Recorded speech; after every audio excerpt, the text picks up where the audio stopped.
है अभी मेरे पास। पहले विनोद जी का एक कमेंट, उसके बाद अनुप्रिया और जयंत के पास जाऊंगा।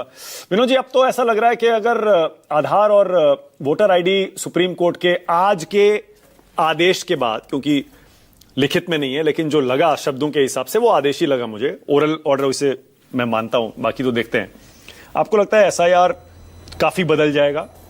लोगों को जिनके फॉर्म आ गए हैं उनको बड़ी आसानी हो जाएगी, लेकिन साथ ही कुछ गड़बड़ियां भी आ जाएंगी? नहीं, देखिए, निश्चित रूप से आधार और ईपिक जो है नंबर, अगर इसको जैसा कि सुप्रीम कोर्ट ने कहा है और चुनाव आयोग उसको मान्यता दे देता है, मान लेता है, तो बहुत सारे लोग जो शायद दस्तावेज, कोई प्रामाणिक दस्तावेज न होने के कारण फॉर्म नहीं भर सके हैं, या उनको संदेह है कि पता नहीं उनका नाम रहेगा कि नहीं रहेगा, तो उनको एक राहत तो मिलेगी। आपने बड़ी इंटरेस्टिंग बात कही। आपने कहा इसका मतलब जो ये 65 लाख लोगों में बहुत सारे लोग ऐसे भी नहीं मिले। हाँ, और हो सकता है उन्होंने इसलिए फॉर्म ना भरा हो कि उनको लगा हो ये आधार और वोटर आईडी तो मान नहीं रहे हैं, ये इसमें कुछ लोग ऐसे भी होंगे, हो सकता है। तो कुछ और फॉर्म भी आ जाएं।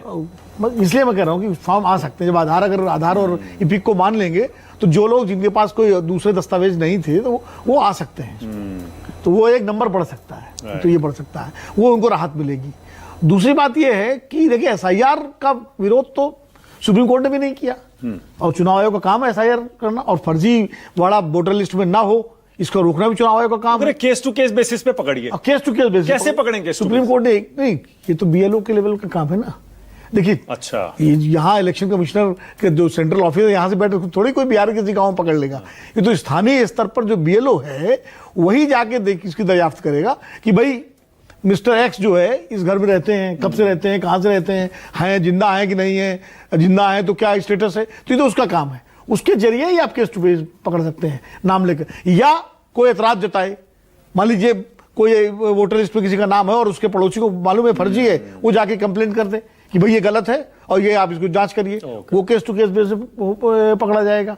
या तो बीएलओ को खुद संदेह हो या कोई इस पे कंप्लेंट करे। मतलब basically Vinod ji, basically supreme court भी ये कह रहा है कि आप टाइम दीजिए। हाँ, भाई केस टू केस बेसिस पे पकड़िए, मतलब टाइम दीजिए। टाइम तो लगेगा। ये जल्दबाजी में जो किया जा रहा है उससे सहमत नहीं है। देखिए, लोकतंत्र में सबसे बड़ा अधिकार क्या है आम आदमी के पास? मताधिकार का ही तो अधिकार है। सबसे बड़ा अधिकार इस डेमोक्रेसी में हमारे भारतीय संविधान ने एक आम नागरिक को राइट टू वोट दिया है, जिससे सरकार बने। अगर कोई जेन्युइन नागरिक राइट टू वोट से वंचित हो जाए तो उसका तो डेमोक्रेटिक राइट ही खत्म हो गया ना। तो सुप्रीम कोर्ट को चिंता यह है कि कोई भी जेन्युइन व्यक्ति जो इस देश का नागरिक है और किसी कारणवश कोई कागज नहीं दे पाया या किसी कारणवश वंचित हो गया वोट देने से, वो स्थिति नहीं आनी चाहिए। मतलब बेसिकली लोगों को राइट टू वोट देना ज्यादा इंपॉर्टेंट है, फर्जी लोगों को निकालना उससे कम इंपॉर्टेंट। भाई ये वही है ना कि मतलब हुआ ना, ये वैसे ये जैसे न्याय का सिद्धांत है कि इनोसेंट अंटिल प्रूवन गिल्टी, और एक निर्दोष न फंसे भले 4 दोषी छूट जाएं। मतलब वो भी दोषी ना छूटे तो और अच्छी आदर्श स्थिति होगी कि दोषी में छूटे, निर्दोष भी ना फंसे। पर निर्दोष को सजा नहीं होनी, निर्दोष सजा नहीं होनी चाहिए। तो किसी व्यक्ति का वोटिंग राइट वंचित, क्योंकि आपकी लड़ाई पूरी आजादी के आंदोलन की और संविधान की और गणतंत्र की वोट राइट की है। सही बात। अच्छा, बड़ा इंटरेस्टिंग विनोद जी, एक चीज और हो जाएगी। अब वोटर और आईडी और आधार अगर मान्य हो जाएगा तो पूरे देश में हो जाएगा। फिर हाँ, फिर एसआईआर जब आगे होगा बाकी राज्यों में। असल में ये महत्वपूर्ण इसीलिए है। बिहार में तो जितने एक्साइज होनी है काफी हद तक हो चुकी है, 25 तारीख तक हो चुकी है। उसके बाद जो उसका लाभ मिलेगा, लेकिन ये राष्ट्रीय स्तर पर जो एसआईआर लागू होना है, जो बार बार चुनाव आयोग कह रहा है, तो अगर वोटर आईडी और ये ईपिक नंबर आ गया तो पूरे देश के स्तर पर उसकी मान्यता होगी ना। इसीलिए सुप्रीम कोर्ट का कंसर्न है कि अगर कोई जेन्युइन लोग, मान लिए मैं कह रहा हूं एक व्यक्ति भी जेन्युइन अगर वोटर अधिकार से वंचित होता है तो वो सुप्रीम कोर्ट की चिंता का विषय है, इस लोकतंत्र की चिंता का विषय होना भी चाहिए। होना भी चाहिए। अनुप्रिया और जयंत।